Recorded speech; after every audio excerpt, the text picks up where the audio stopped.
Bienvenidos nuevamente, buenos días para los que se están incorporando recientemente. Hoy, venimos a edificarnos a través de la palabra del Señor. Bastante contento por la presencia de cada uno de ustedes allí y más contento aún porque, como dice la palabra, cuando dos o más se reúnen en su nombre, Él está en medio de nosotros. Y me refiero a que Dios está aquí en este momento y en este instante. De hoy, como ustedes saben, venimos trabajando y estudiando lo que es el Evangelio de Juan. Ya vamos por el capítulo 8. Y lo interesante es que me he dado cuenta que a medida que venimos estudiando este capítulo de Juan, uno descubre cosas nuevas. Yo había leído el Evangelio de Juan quizás 2 o 3 oportunidades completos, pero no lograba ver la profundidad cuando uno busca y trata de contextualizar la palabra de Dios versículo a versículo. De verdad que es un camino bastante interesante allí. Es importante destacar, me he dado cuenta que a medida que va transcurriendo el Evangelio, que él va, como quien dice, describiendo la vida de Jesús y todas las cosas que Jesús tuvo que pasar, tuvo que hacer, pareciera que a medida que eso va avanzando hacia el momento en donde Jesús, o hacia el momento del Evangelio donde Jesús va a hacer o va a cumplir con la mayor misión que le puso al Padre, las cosas se van tornando un poco difíciles, porque me he dado cuenta que a medida que avanza el Evangelio hay una descripción que involucra confrontación, que involucra contienda. Hasta hoy en la mañana, sí, yo venía estudiando el tema, pero hoy el Señor me puso una palabra en la mente, que es el tema de la confrontación. Entonces uno dice confrontación y uno se mete en la mente pelea, pero yo lo veo más hacia las luchas que cada uno, como nosotros como seres humanos, nos toca enfrentar las cosas que hay que hacer, cosas que se presentan, que muchas veces nosotros decimos, pero si yo no estoy involucrado en esto, ¿por qué me toca a mí tomar parte en estas situaciones? No sé si es el único que le ha pasado, no sé si es el único que le toca enfrentar problemas, aflicciones, o involucrarse muchas veces en disputas como mediador. No sé si me ha pasado a mí solamente, pero yo creo que a todos nos pasa, ¿no? Y lo que he visto aquí es que el mejor ejemplo nos da Jesús. La semana pasada sé que se predicó la palabra en relación a esto, y o aparte de esto, ¿no? Como la secuencia, y le tocó a Jesús como que tomar una posición determinante ante los judíos que, como venimos estudiando, vienen siendo como esa piedra allí atravesada entre Jesús y la predicación del Evangelio para todos los seres humanos. Ese obstáculo que pretende poner Satanás.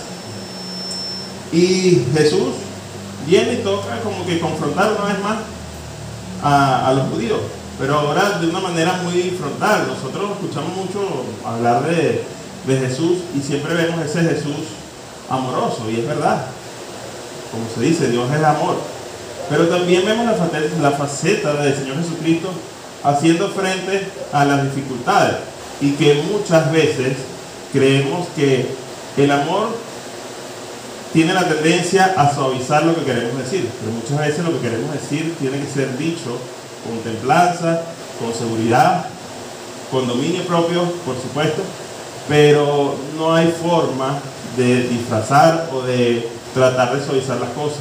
Llegamos a ese punto, y ese quizás son los puntos difíciles de participar o tener que resolver un problema, ¿no? Y como les digo que la semana pasada la predicación de Jesús, involucró que él le dijera de manera muy fuerte a los judíos que ellos eran del diablo, así claramente, pues. Y eso empezó a poner la cosa más tensa entre lo que era la predicación del Evangelio y los judíos. Hoy vamos a continuar con algo de eso. Yo titulé la prédica el día de hoy, Jesús habla de sí mismo. Y va del versículo 48 al 59, ¿no? Ajá. Vamos a leer el pasaje completo y después lo vamos a ir desglosando y vamos a ir tratando de cada pasaje ir sacando la enseñanza. Dice así, Juan 8 desde el 48, en Nueva Versión Internacional dice: no tenemos razón al decir que eres un samaritano y que estás endemoniado, replicaron los judíos. No estoy poseído por ningún demonio, contestó Jesús, tan solo honro a mi Padre, pero ustedes me deshonran a mí. Yo no busco mi propia gloria, pero hay uno que le busca y él es el juez. Ciertamente les aseguro que el que cumple mi palabra nunca morirá. Ahora estamos convencidos de que estás endemoniado, clamaron los judíos.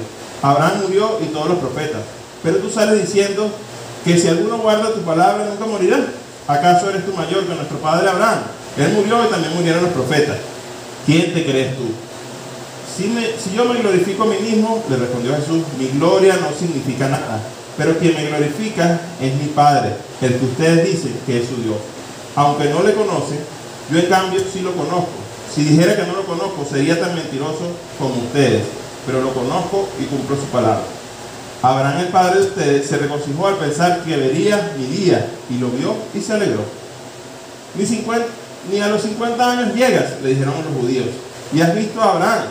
Ciertamente les aseguro, antes de que Abraham naciera, yo soy. Entonces los judíos tomaron piedras para arrojárselas, pero Jesús se escondió y salió inadvertido del templo. Tenemos una conversación bastante subida de tono entre los judíos y el Señor. Ya era evidente, era un hecho de que habían puntos de vista totalmente contrarios. Un iba hacia la derecha, otro iba hacia la izquierda, hacia arriba o hacia abajo, era contrario. Los judíos no querían saber nada de Jesús, mucho menos de sus enseñanzas. Ellos, ya el Señor tuvo que decirles en el pasaje anterior que ellos eran hijos del diablo, y esto los había herido profundamente. Que los judíos le dijeran eso era para ellos como que el insulto máximo que podían tener. Recuerden que ellos se creían que después de Dios, los patriarcas, venían ellos como las personas, por decirlo de esa manera, más cercanas a Dios, y las que sí tenían dentro de la mente de ellos, podría decirse, comunión con Dios, y eran los que tenían como que la puerta abierta. Entonces en el versículo 48, vuelvo a repetir aquí, no tenemos razón al decir que eres samaritano y que estás endemoniado, replicaron los judíos. ¿Qué querían los judíos con esto? Simplemente querían insultar al Señor por dos cosas. A un judío decirle que era samaritano era un insulto total, porque sabemos que entre judíos y samaritanos, como narra la Escritura, por mucho tiempo ellos no se trataban, por temas de que los judíos decían que los samaritanos se habían ligado con otras razas. Para cerrar el punto allí, prácticamente que ellos eran una raza impura, que ellos no tenían la posibilidad de comunicarse con Dios, y que simplemente era un pueblo pagano. Esa era la visión de ellos. Entonces para los judíos, que eran los altos, digamos que la autoridad religiosa, eso les caía muy mal. Entonces ellos quisieron expresarse de esa manera hacia Jesús, diciéndole: tú lo que eres un samaritano. Y realmente ellos sabían que Jesús no era samaritano. La intención era insultarlo. Ellos ya sabían, por lo que veníamos viendo, que Jesús venía de Galilea. Lo otro es que lo acusaron de endemoniado. Claro, ellos ven, este me dice endemoniado a mí, yo tengo que buscar la manera de contrarrestar eso. Y no hacer a través del amor, a través de la paz, sino a través del conflicto y el insulto. Entonces ellos le decían a Jesús que él era el endemoniado. Eso ya había pasado anteriormente, lo narran otros evangelios en relación a eso, pero realmente eso es una connotación que todavía actualmente pasa. ¿Qué utiliza el demonio para ponernos a pelear? El conflicto. ¿Y cómo es el conflicto? A través del menosprecio, a través de insultos, a través de cosas que puedan herir el corazón de la otra parte, ¿no? Entonces vemos que la obra de Satanás, él quiere hacerla avanzar de esa forma y de esa manera. Y esto había ocurrido en otros tiempos. Por ejemplo, el rey David en el Salmo 122, vamos a leerlo, vamos a decir que es un salmo bastante corto. Señor, líbrame de los labios mentirosos y de las lenguas embusteras. Muchas veces nos toca ser blasfemados por parte de otras personas. ¿Y qué busca esto? Que nosotros entremos en conflicto y tomemos la misma posición. Sin embargo, eso no es lo que nos está llamando el Señor aquí. Él le tocó, a través del siguiente versículo, él da respuesta. ¿Y qué dice en el versículo 49? Ahora es Jesús, el primer versículo eran los judíos hablando. Dice, no estoy poseído por ningún demonio, contestó Jesús. Tan solo honro a mi Padre, pero ustedes me deshonran a mí.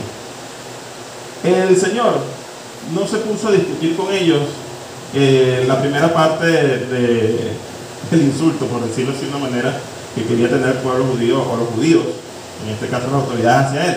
Él no se defendió de que si era samaritano o no. Realmente, eso si te pones a ver no tenía relevancia, porque el Señor no estaba sacando a los samaritanos del juego, más bien los incluyó, porque el Señor fue intencionalmente a Samaria a predicar el Evangelio, y resulta que de los samaritanos se convirtieron mucho. Quizás en proporción al número de habitantes pudiese ser que mayor porcentaje de samaritanos se convirtieron cuando Jesús pasó a predicarles a ellos, ¿no? Sin embargo, en la otra parte, él habla de que en el versículo, eso de que él estuviese gobernado por el demonio, sabemos que no es cierto. La idea cómo Jesús da evidencia de esto, es que alguien que está endemoniado nunca puede darle la gloria y la honra al Padre, a Dios. Y era ¿qué pasaba? Jesús constantemente daba la honra y la gloria a su Padre Celestial. Así que esa teoría ya había sido derrumbada, precisamente por el testimonio de Jesús. Sin embargo, en el versículo 50 Jesús sigue hablando. Yo no busco mi propia gloria, pero hay uno que la busca, y Él es el juez. Entendemos que Cristo es el verdadero mensajero del cielo, 100% hombre, 100% Dios. No buscaba la gloria, sino la gloria de quien lo envió. Y sabemos que lo envió el Padre Celestial. Pero lo más importante, que con el paso de todo esto, sobre todo que entendemos que Jesús, siendo Dios, se despojó de su majestuosidad y pasó por la tierra aquí siendo hombre, Él en ningún momento buscó agarrar o tener la gloria para Él. Es algo muy diferente a que nosotros lo tenemos que glorificar. Eso es otra cosa. Pero Él nunca lo buscó, porque si lo buscara, más bien Él hubiese tenido una connotación de populismo entre el pueblo judío. Es decir, de caerle bien, de hacer cosas que le pintaran una sonrisa a ellos. Y Él hizo, no digamos que todo lo contrario, Él simplemente hizo lo que tenía que hacer, que es hacer la voluntad del Padre. Y eso no le dio a Él nada de popularidad.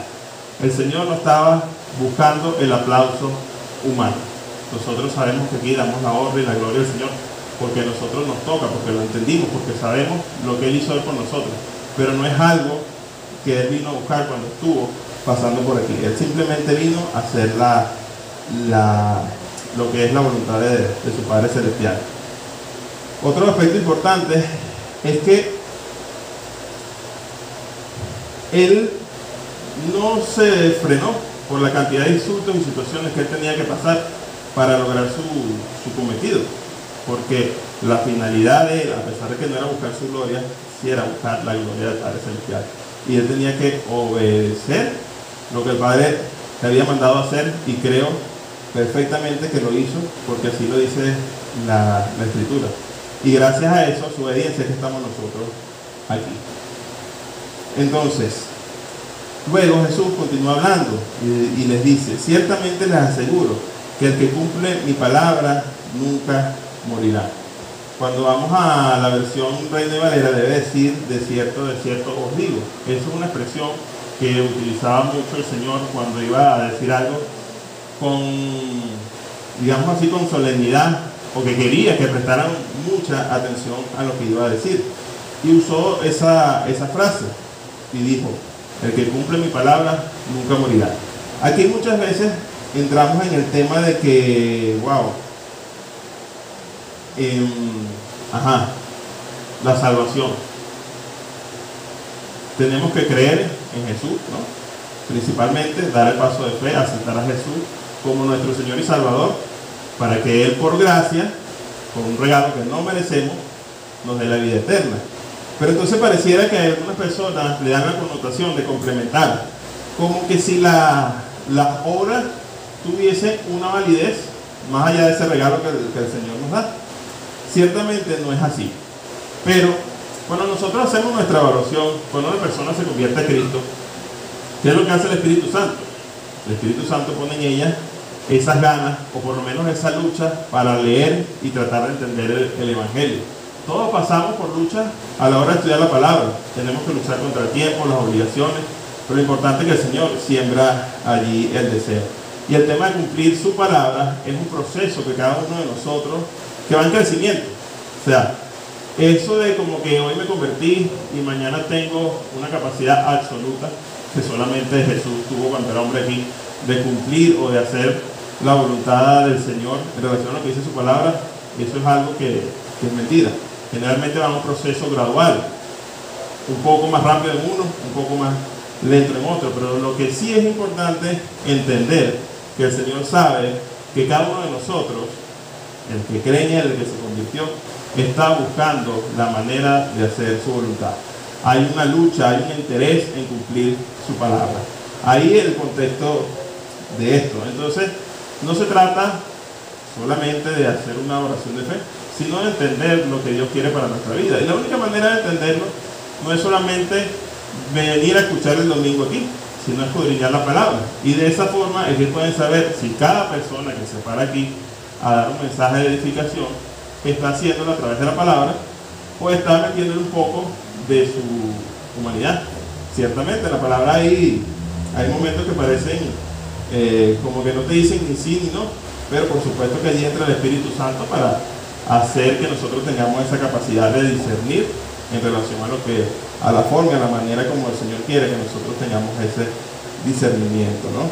Ahora, el detallito de que nunca morirá, entendemos y sabemos, como se comenta o se pone de esa forma, que nosotros como seres humanos nacemos una vez cuando nacemos de nuestra madre, pero también nacemos cuando nacemos de nuevo en el Espíritu, a través de lo que hizo Jesús, como narra en Juan 3. Con relación a la muerte física, es evidente también que eso ocurre, pero cuando Jesús dice que no morirá, se refiere a la muerte espiritual. Nosotros tenemos la posibilidad de decidir si queremos morir espiritualmente o si queremos seguir y pasar hacia la vida eterna. En la tierra no hizo vida ningún hombre, a excepción de Jesús, en su faceta de hombre por supuesto, que no muriera. Todos y cada uno de los que son nacidos murieron aquí. Hay una pequeña excepción en Génesis con respecto a Enoc, pero eso fue la voluntad de Dios. Pero la evidencia total y fundamental es que nadie, ningún hombre es eterno aquí. Lo que sí es seguro, que el hombre tiene la elección de morir una vez o morir dos veces. ¿Qué nos dice Jesús? Que si lo seguimos a Él, que si buscamos su palabra, básicamente buscamos guardar las recomendaciones que Él nos da, prácticamente tenemos garantizado, o es una marca, o es un sello, de que realmente recibimos ese Espíritu Santo, porque como dice la palabra, por sus frutos lo conoceremos. Ojo, y muy importante, esto no quiere decir que nosotros no nos equivoquemos, que no podamos tener nuestros tropiezos, porque eso está allí. Lo importante cuando nos tropezamos, nos equivocamos, que ese Espíritu Santo nos dice, mira, hay un momento que Él te dice, sabes que no lo estás haciendo bien. Y ahí es donde nosotros nos volteamos y decimos, Señor, es verdad, perdóname. ¿Que eso involucra un proceso de sufrimiento posterior? Sí. Y el Señor sabe por qué. Porque lo hace en cada uno de nosotros cuando tenemos esa situación. Quizá para nosotros fuese más fácil después que cometemos pecado, sea visible, no sea visible, simplemente que en el momento que digamos, Señor, perdóname, sé que estoy errando, que de nosotros dejen de fluir esas emociones que quizás nos llevan al sufrimiento, porque nosotros cuando caemos en cuenta de que le fallamos al Señor, sufrimos. Y por alguna otra razón, el Señor permite ese sufrimiento para perfeccionarnos, para hacernos más fuertes, y creo que fundamentalmente para poder liberarnos de ese pecado y que no volvamos a cometerlo, ¿no? Cuando seguimos aquí, entonces en esta conversación, y ahora los judíos siguen con el tema y le dicen otra vez: ahora estamos convencidos de que estás endemoniado, exclamaron los judíos.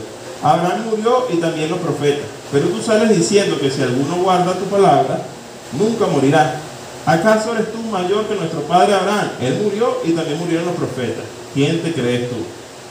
Yo me imagino que aquí, más bien el pasaje o el versículo está narrado de una manera muy, muy sutil, porque yo creo que aquí había un momento de verdadera tensión. Y aquí se manifestaba de parte de los judíos un odio frontal por todos los argumentos que ellos estaban tratando de poner en el camino para blasfemar en contra del Señor Jesucristo. Ellos tenían como principal soporte de su fe a Abraham, pero era una fe basada simplemente en el cumplimiento muchas veces de la ley. No era una fe que estuviese basada en una relación personal con el Señor. Este tema de que Él ofreciera o dijera del tema de decir que no verás muerte era muy fuerte para los judíos, porque primeramente ellos dijeron: si Abraham, que era la base de su fe, murió, no resucitó ni nada de eso, simplemente murió, ¿cómo va a venir este hombre, verdad? Indudablemente, por supuesto, ellos no creían, con esa apariencia, a decir que él tenía poder, que era el Hijo de Dios, porque ya se nos había anunciado, palabras más o palabras menos, diciéndole que él era Dios. Ellos no lo aceptaban. O sea, ellos en su mente no tenían cabida para eso. Y aquí es interesante que nosotros busquemos otros fragmentos de la palabra diferente a Juan 8, en donde podemos ver un poquito de esto, ¿no? En Apocalipsis 2:11: el que tenga oídos, que oiga lo que el Espíritu dice a las iglesias. El que salga vencedor no sufrirá daño alguno de la segunda muerte. Aquí entendemos que los judíos primordialmente entendieron todo este tema de la muerte, era la muerte física. Y lo que estaba ofreciendo el Señor era la muerte, no tener la segunda muerte, que era la espiritual. Y en Apocalipsis lo dice así, en la segunda parte: el que salga vencedor no sufrirá daño alguno de la segunda muerte. Entonces, nosotros, una vez que recibimos al Señor en nuestro corazón, obedecemos su palabra y seguimos adelante, nos convertimos en vencedores. ¿En vencedores de qué?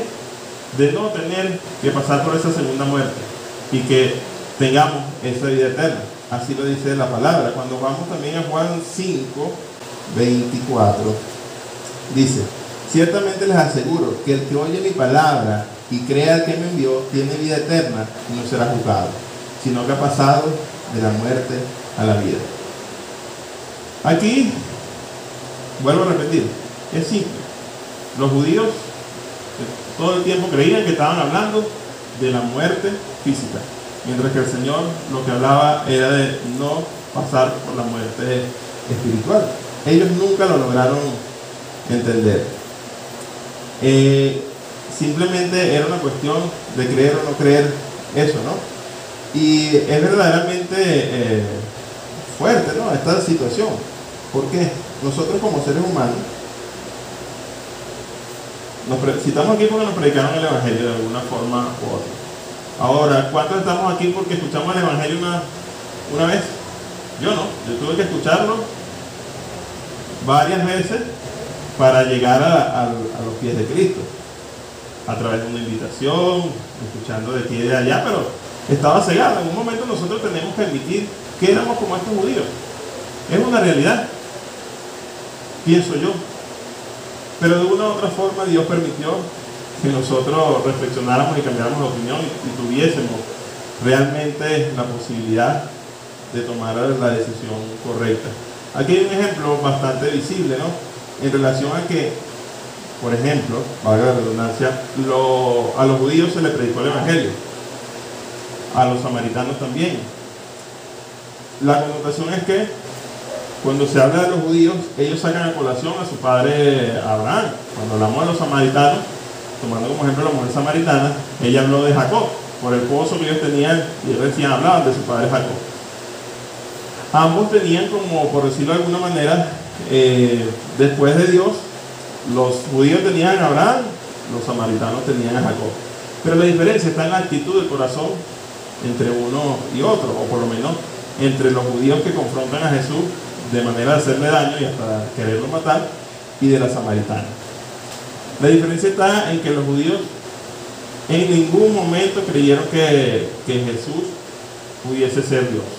Ellos decían, bueno, nosotros somos los hombres santos, nosotros somos los que realmente sabemos del Evangelio. ¿Cómo va a venir este Señor a hablarnos a nosotros, incluso hablarnos de Abraham? Ellos pensaban, este se cree superior a Abraham. Y la actitud de ellos fue un corazón duro que no permitió prestarle atención a las enseñanzas de Jesús. Pero por el contrario tenemos el caso de la mujer samaritana, que ya se tocó en otro capítulo, en donde a pesar de que ella manifiesta de alguna otra forma que bueno, después de Dios Jacob, ella recibió las buenas nuevas de forma agradable. ¿Y cuál es la diferencia? ¿Cuál fue la reacción de la samaritana? Ella soltó todo y se fue a hablar de lo que había pasado. Ella realmente había creído en su corazón. Entonces, ¿qué es lo importante? Aquí, hermano, nosotros podemos estar sentados en esa silla. Puede ser que haya personas, no sé si en esta iglesia o en cualquier iglesia, que simplemente se siente aquí a escuchar, pero realmente es importante que se ponga a pensar cuál ha sido su actitud. Usted ha reaccionado como los judíos, quizás en silencio, quizás de su boca no ha salido nada, pero realmente no cree, o usted está actuando como la samaritana, en donde recibe en su corazón las buenas nuevas del Evangelio. Es importante que nosotros reflexionemos un poco acerca de eso, porque es muy importante saber y entender la palabra, por supuesto que sí, pero realmente saber y entender la palabra para poder seguirla como instrucción en nuestra vida depende de si nosotros dimos ese paso de obediencia de fe y creemos en Cristo. De resto, hasta podríamos estar usando la palabra de manera de pecar y hacerle daño a otra persona, ¿no? Siguiendo con el versículo 54, que habla del tema de la glorificación de Jesús, o que Él no venía a glorificarse a Él mismo. En el 54 dice, si yo me glorifico a mí mismo, les respondió Jesús, mi gloria no significa nada, pero quien me glorifica es mi Padre, el que ustedes dicen que es su Dios. Muchas veces nosotros, los seres humanos, tenemos que agarrar como ejemplo esto, porque muchas veces nosotros tenemos ese deseo, que puede llegar hasta ser perverso, de que los demás nos glorifiquen. Utilizamos ese término, no, pero nos gusta que tú sabes que los demás nos presten atención, que nos aplaudan, que nos den palabras bonitas, aunque sé que para los que conocen, hay un pequeño paréntesis aquí, hay un libro que se llama Los 5 lenguajes del amor, ¿no? Y dentro de eso están las palabras de afirmación. Y algunos fuimos criados bajo ese lenguaje, pero tenemos que ver bien eso.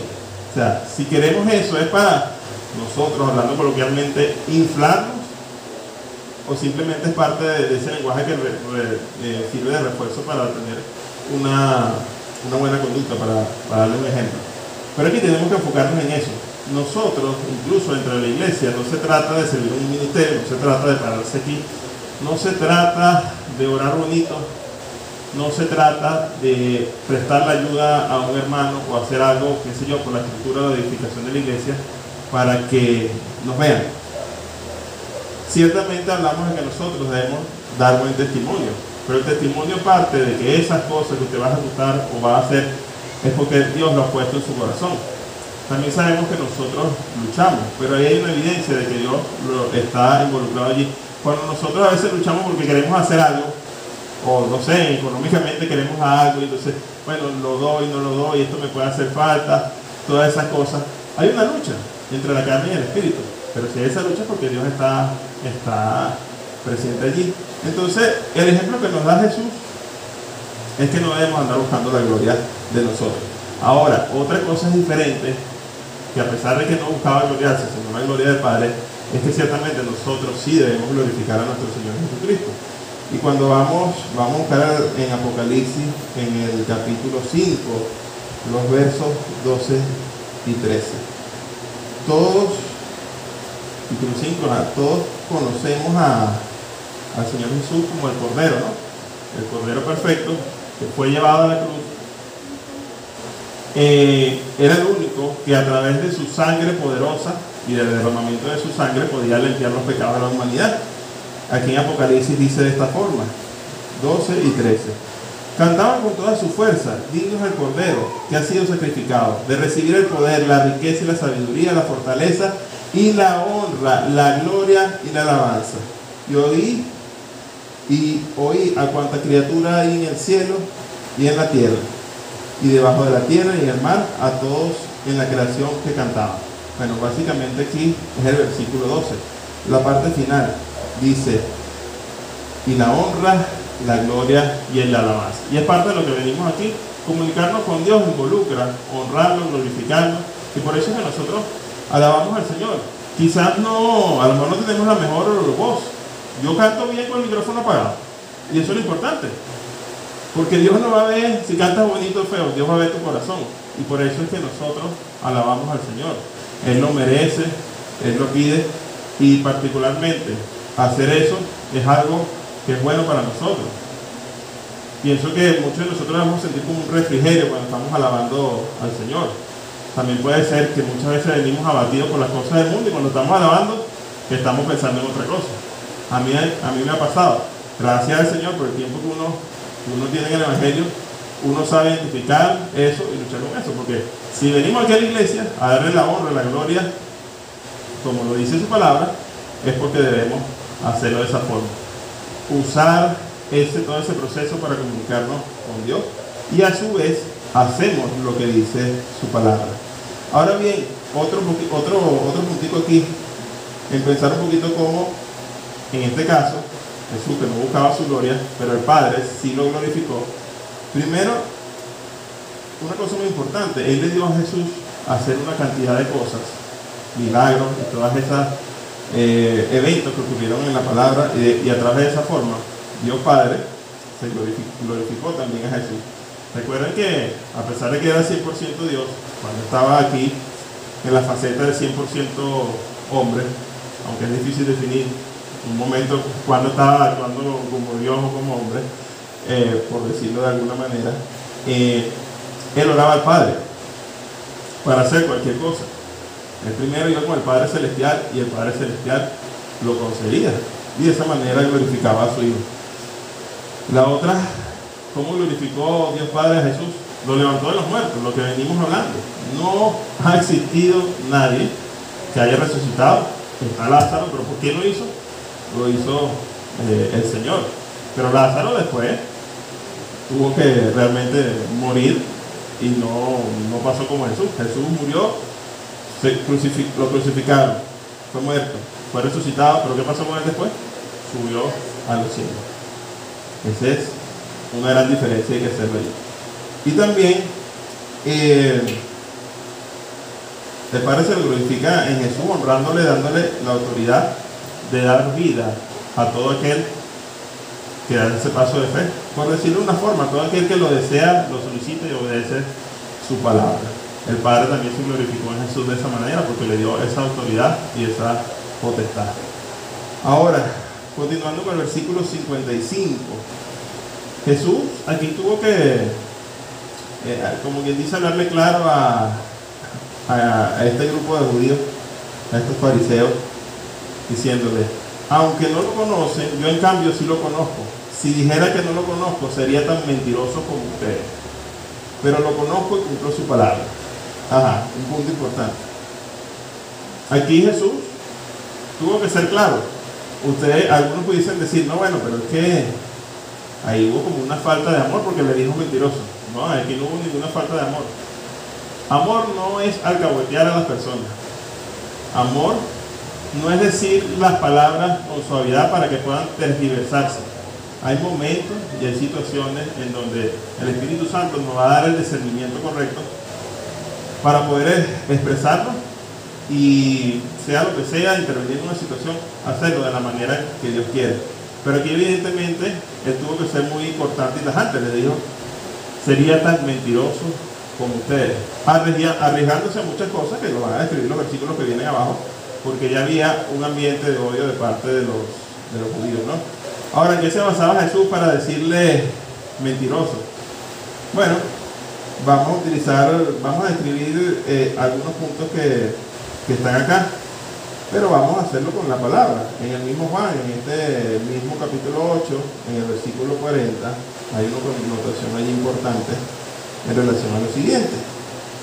El versículo 8, capítulo 8, versículo 40 dice: ustedes en cambio quieren matarme a mí, que les he puesto la verdad que he recibido de parte de Dios. Abraham jamás haría tal cosa.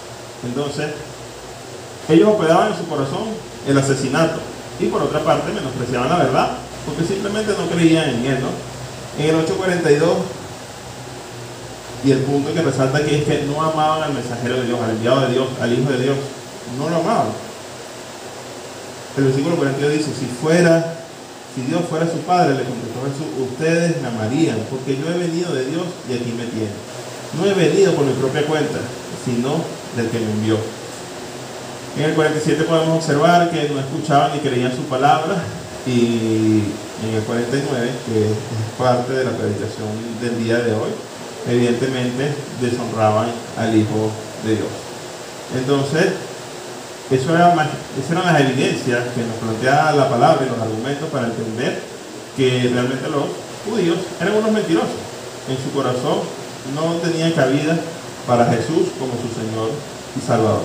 Por otra parte, Jesús no es que quería ser popular, ni quería, utilizando un término coloquial, restregarle en la cara a los judíos que él era el Hijo de Dios.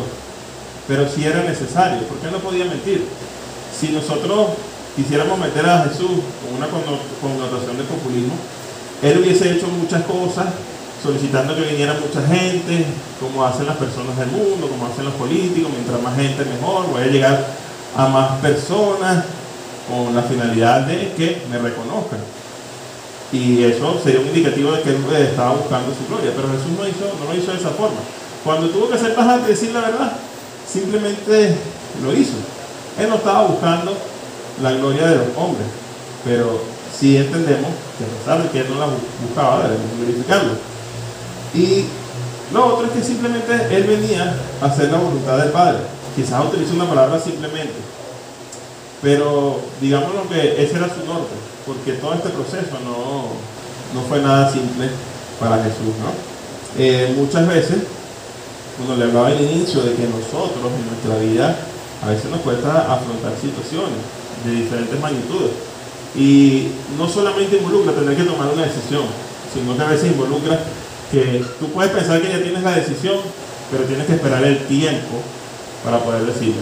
Y eso es un proceso que es difícil, pero que Dios lo permite para trabajar nuestros corazones y para ayudarnos a estar más preparados ante todas las cosas que en este mundo nos va a tocar enfrentar. Yo se lo comento porque yo lo vivo así. Yo en este momento que aquí estoy predicando, el Señor me está edificando y me está dando fuerza para eventos que posiblemente tengo que enfrentar. Quizás ahorita yo pueda tener algunos en mente, y los que vendrán, porque el recorrido de este mundo, el Señor no nos dice que no es nada fácil, pero sí nos dice que Él va a estar con nosotros. Y de eso se trata, que nosotros sigamos el ejemplo de Jesús, que internalicemos todo lo que tuvo que pasar Jesús, todo ese tiempo de recorrido, en donde al principio parecía que la cosa no pintaba tan difícil, pero después, cuando vamos leyendo en el Evangelio, hasta que llegamos al momento en donde Jesús ya era la hora, como dice la palabra, se lo llevan preso y lo crucifican y experimenta todo ese sufrimiento. Uno dice: wow, creo que la situación que estoy pasando yo no es tan fuerte, no es tan difícil, pues. Y por eso es que, entre otras cosas, leer la palabra nos da la fortaleza y nos da el entendimiento para poder reaccionar ante los acontecimientos que se nos presentan de la forma que el Señor quiere que lo hagamos. Ahora aquí vamos a otro punto. Quizás esta parte de la prédica va un poquito más allá, va a tener una connotación o relevancia en referencia a Jesús desde el punto de vista desde cuándo existe Jesús. Porque sabemos y entendemos que los evangelios narran que Jesús nace en una época, por decirle, posterior a Moisés, a Noé, a los profetas, a los patriarcas. Fue su nacimiento físico, un poquito de agua por ahí.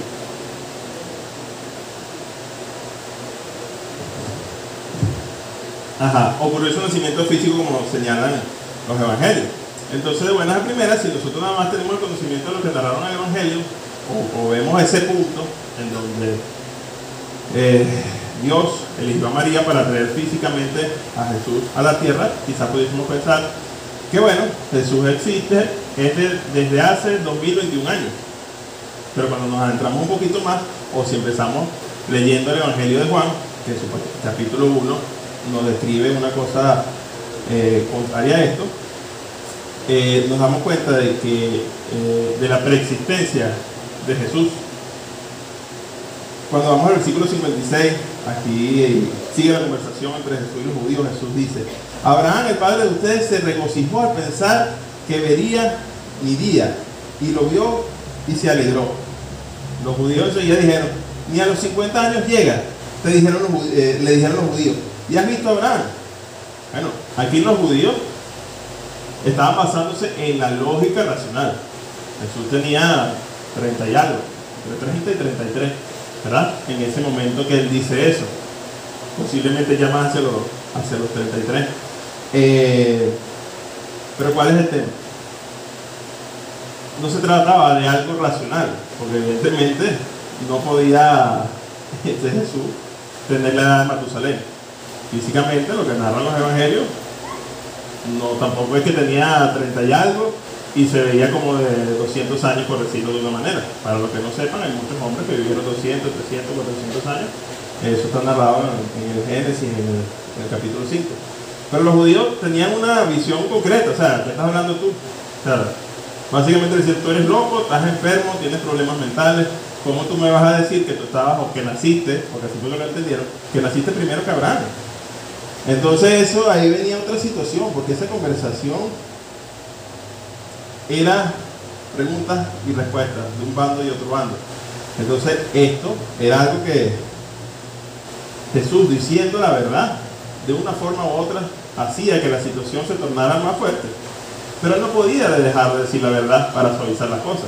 Él simplemente tenía que enfrentarlo y decir y hacer lo que su Padre Celestial le había llamado a hacer. Entonces, cuando hacemos la pregunta, ¿en qué sentido vio Abraham el día de Cristo? ¿En qué momento se gozó al verlo? Vamos a leer Génesis 18, versículos del 17 al 18, para conversar un poquito de esto, ¿no? Génesis 18, en los versículos del 17 al 18, dice: Pero el Señor estaba pensando: le ocultaré a Abraham lo que estoy por hacer. Es un hecho que Abraham se convertirá en una nación grande y poderosa, y en él serán bendecidas todas las naciones de la tierra. Abraham tenía esa relación especial de amistad con el Señor. Y aquí, a pesar de que la palabra no lo dice puntualmente, el hecho de que te digan de que le ocultaré a Abraham lo que estoy por hacer, da referencia de que el Señor le había ya de una forma u otra hecho entender a Abraham a través de su descendencia, bueno, se iba a poblar la tierra y que vendría la bendición. Pero Abraham parecía formarse un criterio hacia el futuro, que está relacionado con lo que es el concepto de fe, como dice Hebreos 11. La fe es la certeza de lo que se espera y la convicción de lo que no se ve. Nosotros tenemos una gran cantidad de promesas en la palabra. Hay promesas que quizás no se van a cumplir con nuestra estadía aquí en la tierra. Se van a cumplir cuando estemos en la eternidad. Y evidencia de ello es en Hebreos 11:13. Vamos a leer Hebreos 11:13, que habla para mí de grandes hombres del Evangelio. Aquí me paré en el 11, Ok, Hebreos 11:13. En el versículo 13. Ajá. Aunque me gustaría ir al 11, desde el 11. Por la fe Abraham, a pesar de su avanzada edad y de que Sara misma era estéril, recibió fuerza para tener hijos, porque consideró fiel al que le había hecho la promesa. Así que de este solo hombre, ya en decadencia, nacieron descendientes numerosos como las estrellas del cielo e incontables como la arena de la orilla del mar. Todos ellos vivieron por la fe y murieron sin haber recibido las cosas prometidas. Más bien, las reconocieron a lo lejos y confesaron que eran extranjeros y peregrinos en la tierra. Al expresarse así, claramente dieron a entender que andaban en busca de una patria. Ok, aquí vemos que esta gente caminaba por fe. Y nosotros tenemos que tener la certeza y la fe de que lo que nos prometió Dios se va a cumplir, sea aquí o sea en la eternidad. Y esa es la visión que tenía Abraham, ¿no? Aquí hay algo muy interesante porque esto se cumple, o en primera instancia Abraham lo vio así como que, bueno, esto va a ser a través de Isaac, que fue su hijo, y que Isaac significa risa, y eso fue el nombre. Se dice que posiblemente hay una connotación allí de que eso de risa fue porque entre una cosa impactante para Abraham y Sara fue poder concebir un hijo a esa edad que tenían. Era imposible biológicamente, pero el Señor lo hizo posible. Bueno, sí, realmente a través de Isaac vino la descendencia hasta que llegamos a Jesús. Entonces, la otra parte aquí importante que tenemos que destacar es el tema de los 50 años, que ya habíamos hablado, de que ellos le dijeron, si tú ni 50 años tienes y hablas desde que tú eres antes que Abraham. Y eso, Jesús lo sigue tratando en el siguiente versículo, el 58, porque dice, ciertamente les aseguro que antes de que Abraham naciera, yo soy. Aquí hay, o es importante y relevante destacar que indudablemente los judíos no era que no entendían, sino que no lo creían, porque ya era más que claro lo que estaba diciendo. Yo soy antes de Abraham, yo existo antes que Abraham, pero en todo momento los judíos lo rechazaron. Pero aquí hay que tocar el primer capítulo de Juan, que sé que ya pasamos por allí, otras predicaciones, pero que tiene importancia en relación a esto. Es decir, que se basa a decir que yo soy antes que Abraham. Bueno, vamos a Juan 1, del 1 al 18. Dice así, en el principio ya existía el verbo, y el verbo estaba con Dios, y el verbo era Dios. Él estaba con Dios en el principio.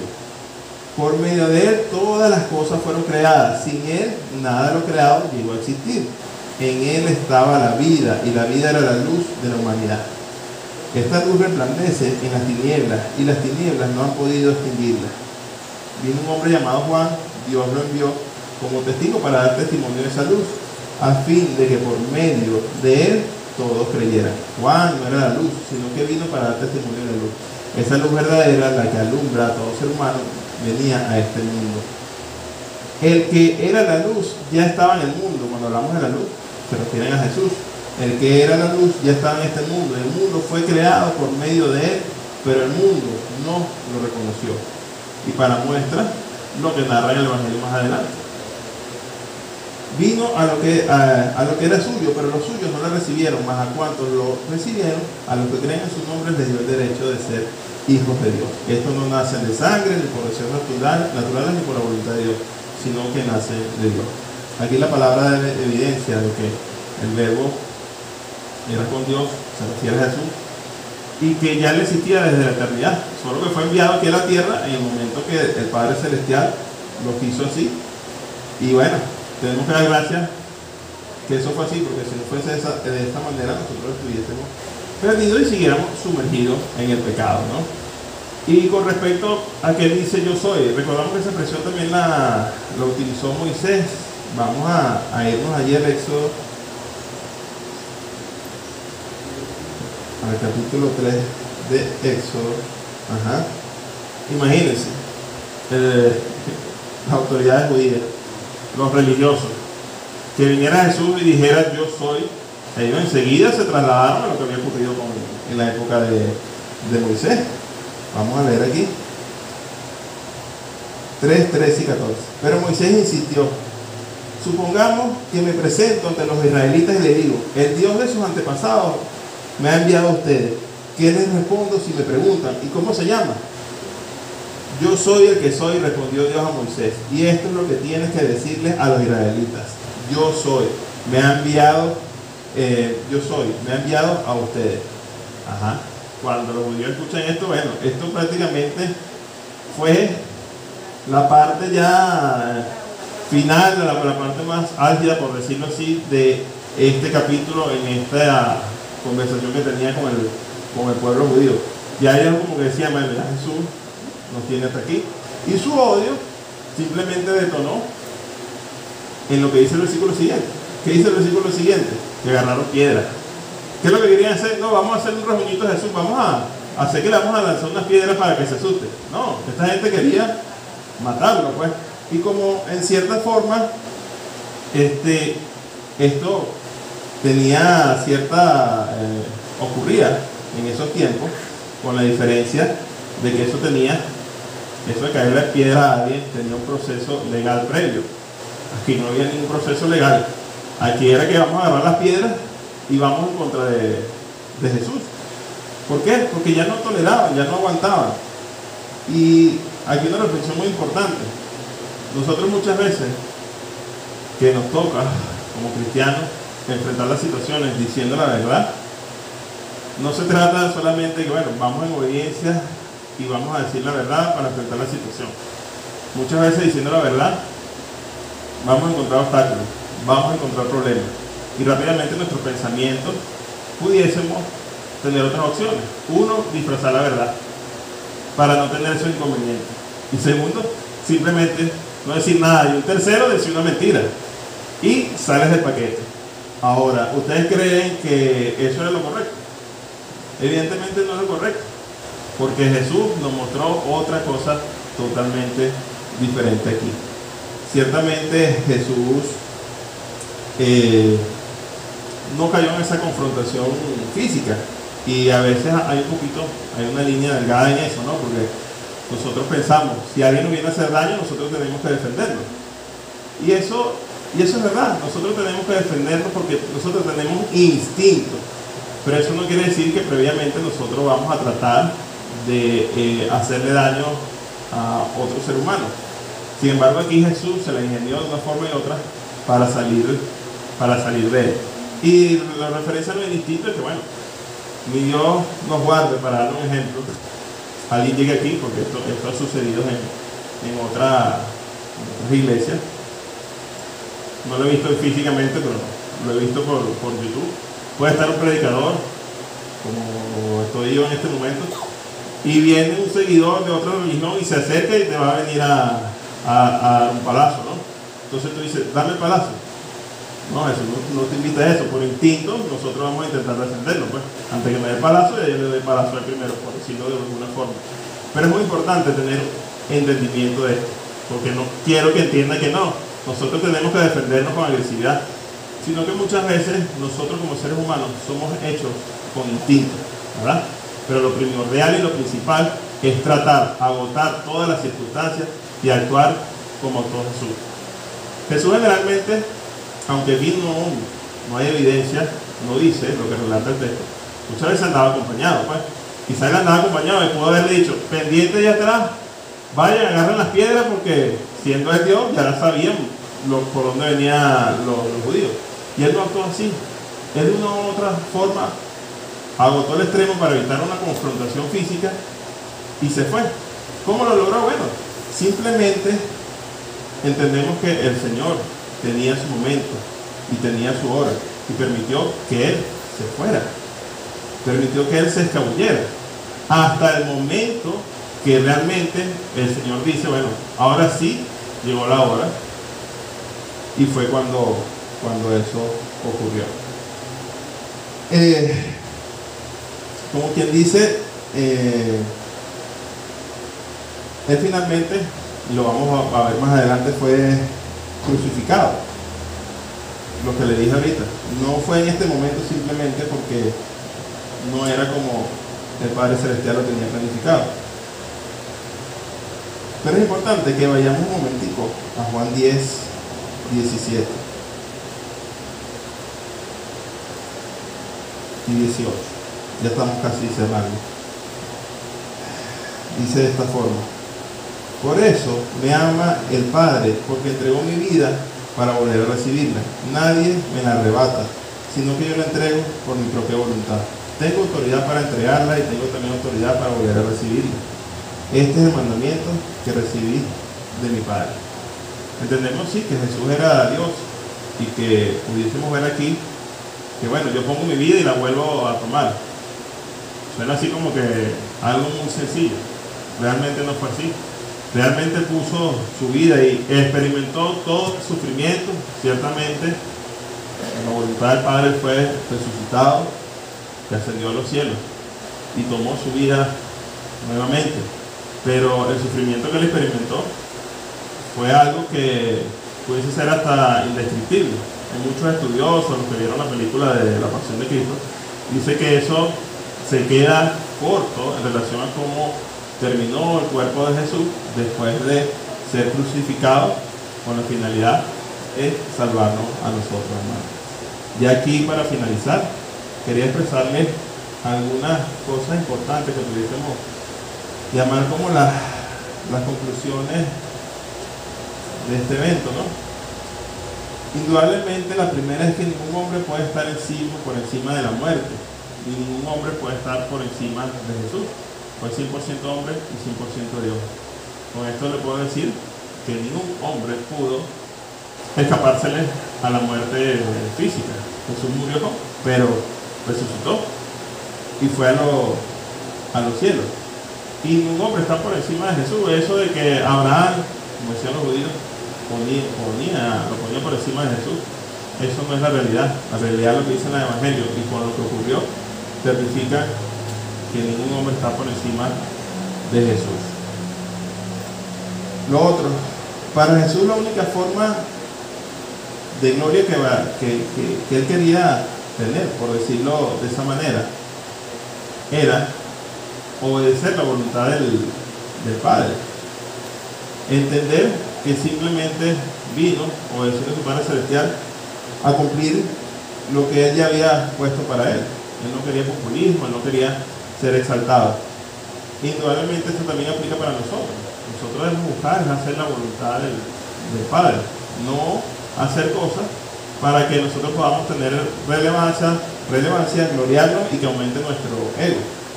Por otra parte, los judíos ignoraban por completo la voluntad de Dios y los propósitos de Jesús. Y no se necesita ser judíos para hacer esto. La mayor parte del mundo, en mi opinión, ¿qué es lo que está haciendo? Está ignorando a Jesús. No entienden la naturaleza, no entienden la voluntad y no entienden los propósitos de Jesús en su vida. Pero Jesús, a los que sí entendemos todo eso, nos pide que marquemos la diferencia y vayamos y lo expresemos y quede en sus manos que esa otra persona, así como un día nosotros fuimos quebrados, por decirlo así, quebrados en nuestro orgullo, quebrados en nuestro ego, quebrados en entender, en creernos que éramos nuestro propio Dios. Por eso que el Señor quiere que nosotros prediquemos la palabra, para que las otras personas también experimenten esto, sean quebrados y procedan al arrepentimiento. Lo otro es que la forma en la cual nosotros creamos en Jesús determina nuestro destino como seres humanos. No estoy hablando como cristianos, sino como seres humanos. Como seres humanos podemos tomar la decisión. Si Jesús solo era un hombre, un loco, engreído, con un ego inflado, que eso es lo que creían los judíos, si nosotros creemos en eso, ¿cuál va a ser nuestro destino? Nuestro destino va a ser el infierno, porque así dice la palabra. Lamentablemente suena fuerte, pero quizás en mi humanidad digo lamentable, pero es lo que dice la palabra. Si nosotros no creemos en Jesús como Dios, no podemos recibir el regalo, que es la gracia de Él. Entonces nuestro destino ya sabemos cuál es. Pero la otra forma, como seres humanos, que podemos creer en Dios, que podemos creer en Cristo, es como el Hijo de Dios encarnado. Es decir, que Dios se hizo hombre, se sacrificó por nosotros, y a través de ese sacrificio es que nosotros tenemos acceso a la salvación. Entonces, dependiendo de cómo nosotros veamos a Jesús, también depende nuestro destino. Y con relación a las dificultades, a los desencuentros, a esas situaciones que muchas veces, cuando somos creyentes, porque quizás hay una gran diferencia cuando no lo somos y cuando sí somos, que son esas situaciones por resolver, que le podemos dar diferentes nombres. Quizás es más común problema. Cuando nosotros tenemos un problema, tenemos la opción de hacerlo a nuestra manera o hacerlo a la manera del Señor. A mí con este pasaje me quedó mucho de que dentro de las conversaciones, es decir, la oración que muchas veces uno tiene con el Señor, uno a veces se queja: Señor, ¿por qué me pones en esto? Esta situación yo no la quería así. Y hasta uno dice: viste que yo la anticipaba, yo sabía que esto iba a pasar. Entonces tú tienes ese miedo, no quieres enfrentarlo, no quieres pasar por allí, pero el tema está en que la situación está.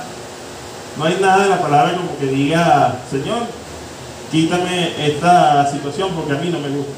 Cuando Él permite la situación es porque tiene un propósito con eso. Y la única manera de nosotros hacer que ese propósito sea una realidad en nosotros es pasando por la situación. La diferencia está en que si somos cristianos tenemos la certeza de que Él va a estar ahí para ayudarnos y que ciertamente en algún momento nos vamos a afligir, pero Él está allí para levantarnos el ánimo. Por eso creo que yo, particularmente, esto es algo personal, es muy importante reunirnos como iglesia, es muy importante reunirnos como celda, es muy importante compartir entre los hermanos, porque eso es lo que fortalece el vínculo entre nosotros. Y lo que a mí me pasa, y eso me le debe pasar a muchos de ustedes, que es que cuando nosotros nos encontramos en este entorno donde entendemos que el Señor es dueño de nuestras vidas y que nuestras cosas están bajo el poder de Él, nosotros sentimos alivio, sentimos refrigerio, nos da fuerza. Y quizás eso tiene que ver, como dice la palabra, que la paz de Dios sobrepasa todo entendimiento y guardará nuestros corazones y nuestros pensamientos en Cristo Jesús, hermano. Hasta aquí ha llegado la predicación del día de hoy. Espero que haya sido para ustedes de edificación y que el Señor los siga bendiciendo.